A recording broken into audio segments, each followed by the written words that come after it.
Kachiwaliwat, mga kachorot. Gising nga naman ng baklusa, no? Natapos na naman yung araw ko ng ganito pa rin, paikot-ikot lang nga. Pero hindi ko na naman alam kung anong gagawin ko para malibang ako. Diyos ko, bakla, nabubulok na yung biotelya ko dito, no? Ang tagal-tagal ko na dito, gusto ko ng jumuwera. Ano ba? Kaya kayo mga virus test dyan sa wang katouch ko.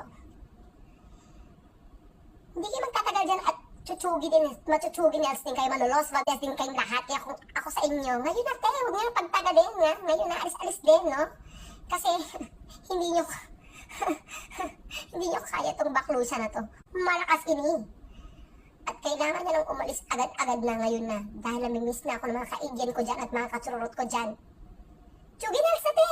Now na, kung ako sa'yo. Kasi marami ka nang naapektuhan at mga tao. Nabubulok na sa bahay kung ano na pinagagawa.